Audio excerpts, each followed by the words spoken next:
We're up at the sharp end now. They're just about to unmoor us, and then we're going to go motoring up past the warships. There's a warship just leaving there. If you look carefully, there's a tug, and he's being pulled out away from the dock.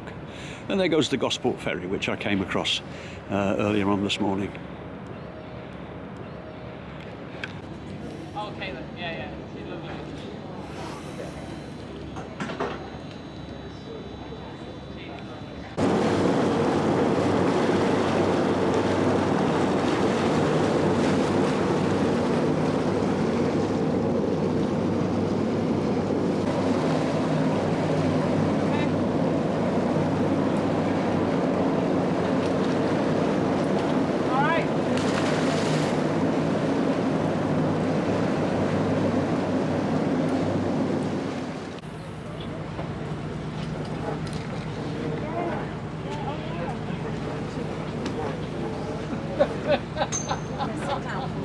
Way. Sorry.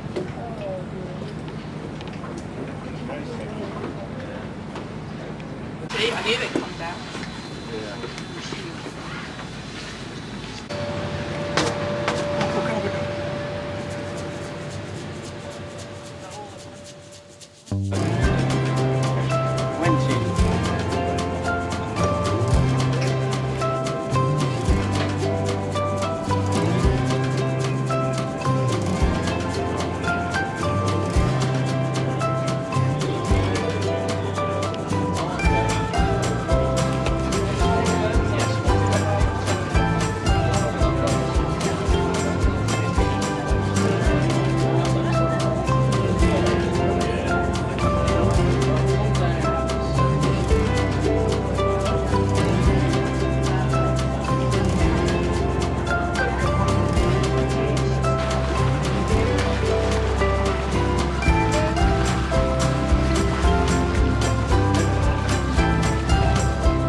This load of intrepid idiots are going to climb up there.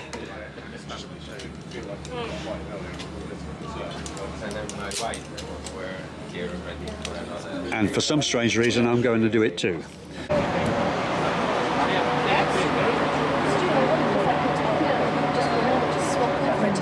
This is the checking over man to make sure we don't fall out of our harnesses. You go around.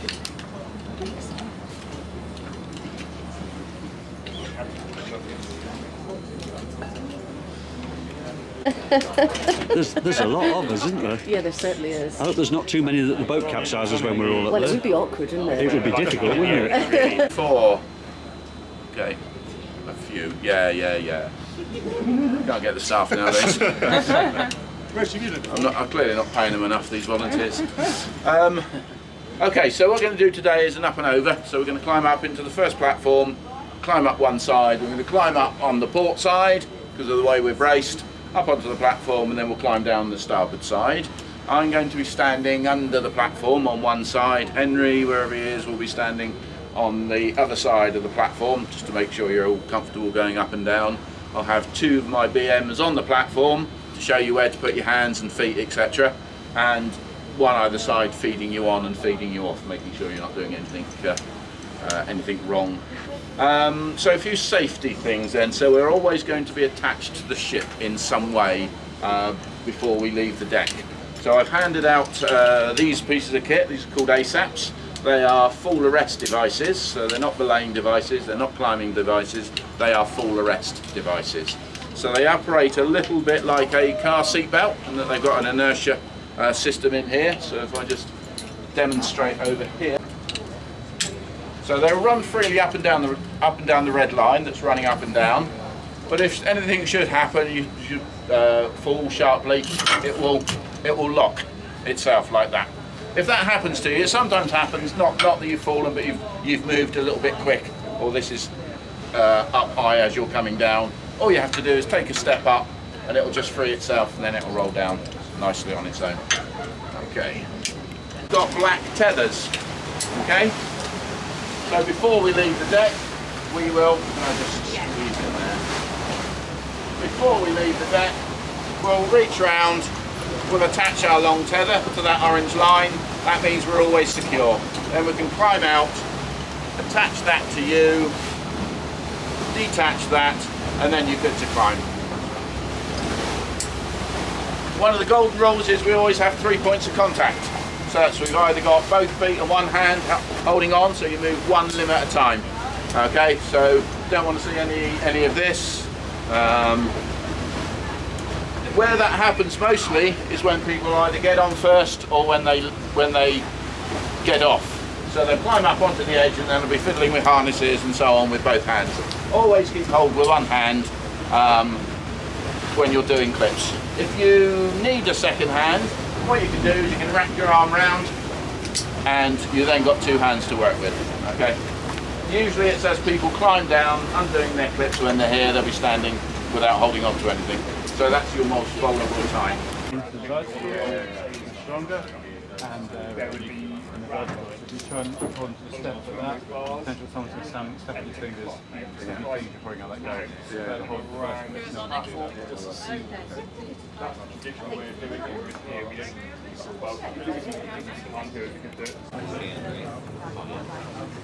or you can wrap around. Here I am up the mast. How about this then? But there's still a long way to go if I want to go to the top.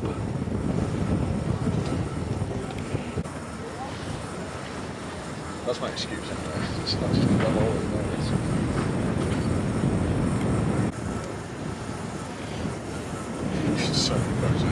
Turn round and smile. Oh no. Say good afternoon. Was it good morning still? No idea. Yeah, it's still morning. It's still morning. Morning, and we've still done all this.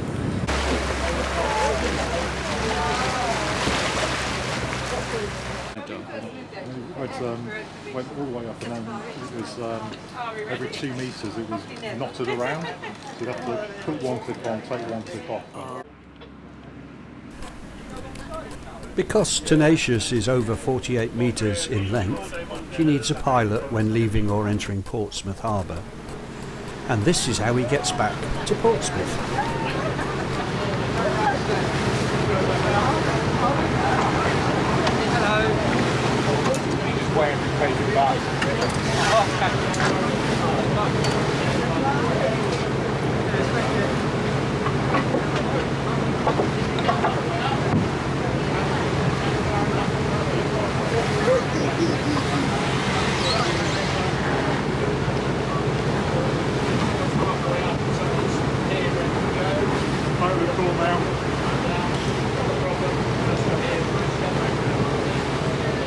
These stars, you know, just got to take a look. No worries, guys. Have a lovely day.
Now we're clear of the harbour and have dropped off the pilot. It's time to set some sails, and though the wind is very light, we'll try and sail for a bit. We all had a chance to help heaving on ropes and slowly unfurled a variety of sails.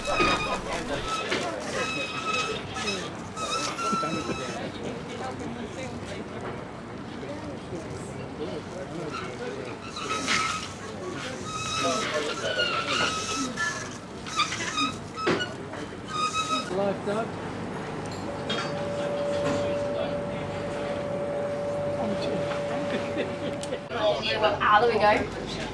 Do the gun job. 240. Is anyone up here want to help us set the sail? Yeah? Okay, if you guys come down here, down this road.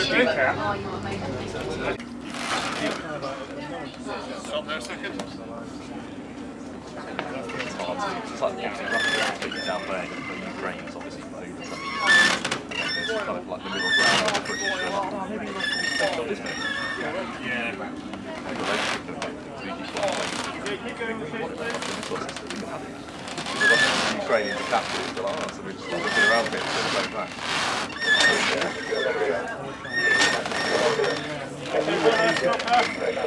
Stop on the sheds. Oh, she's coming. A few sails are now unfurled and the engines have been stopped, and I'm standing at the stern, and apart from the whine of the refrigeration unit for the galley, it's very, very quiet.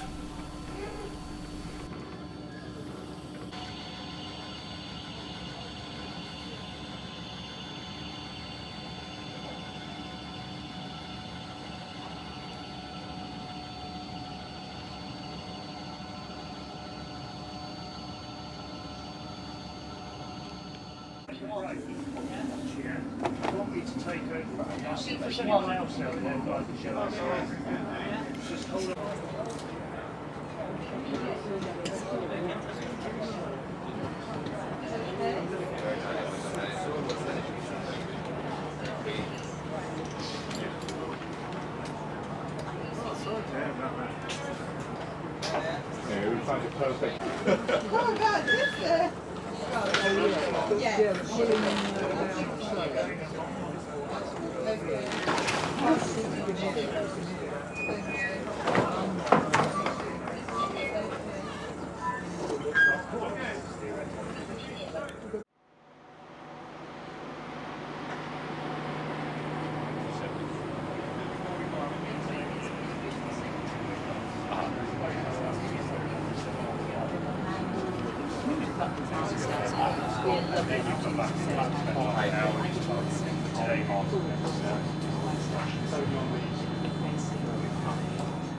Got to change, move the wheel to keep it on. So it's move the wheel to move the rudder, Yeah. and then that steers. So Yeah. you are actually steering it. Alright, so it is manual. Yeah. Yeah. We do have an autopilot, but we generally try and helm most of the time.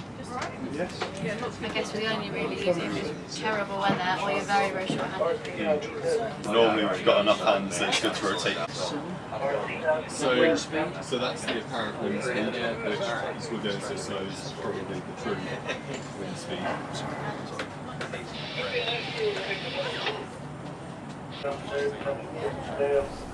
What was really nice about the trip was that we were allowed to visit pretty much anywhere on the ship, and when Zane, an American friend, and I asked if we could see the engine room, we got a guided tour from the engineer.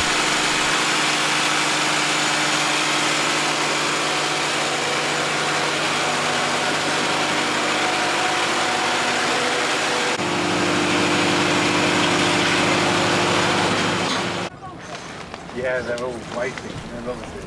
While Zane and I were visiting the engine room, they turned the ship round, and with a much more favourable wind, we headed back to Portsmouth.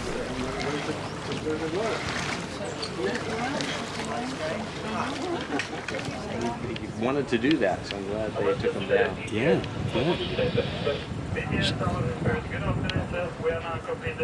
It's like everything.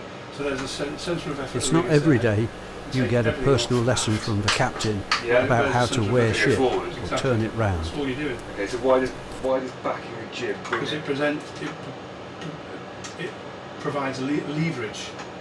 Okay. So it's just there's your plank. Effectively you're putting more weight forward, so you're just pushing it. So you're unbalancing the ship. Okay. If you deliberately unbalance the ship, then she'll get a certain moment.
While we sailed slowly back to Portsmouth, I went down below to explore. Look at that varnish, isn't that wonderful?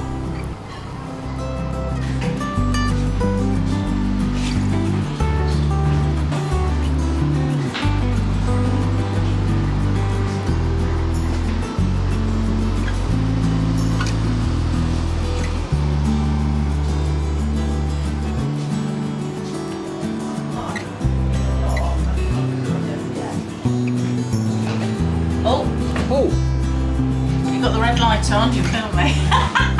Can I take my hat off because it looks so much better? Does it? Because otherwise I have. Like that, though. Yeah, I know. I have these spiky little bits that come out.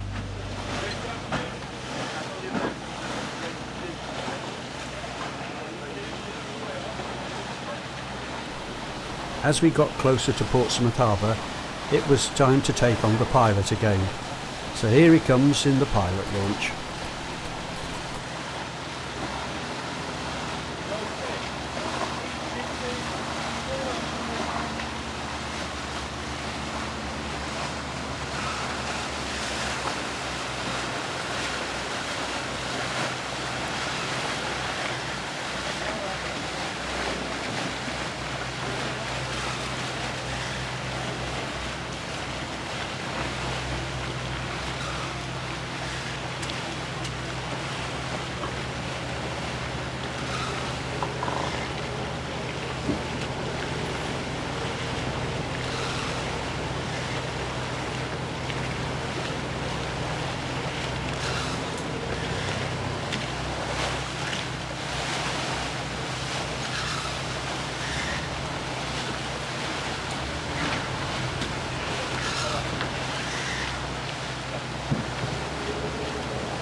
Here we are coming into Portsmouth Harbour, and time to start putting these big fenders out.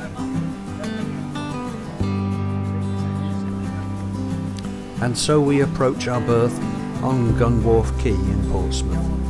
It was a shame about the lack of wind, but it's been a lovely day I think you could truly say it was a day well spent.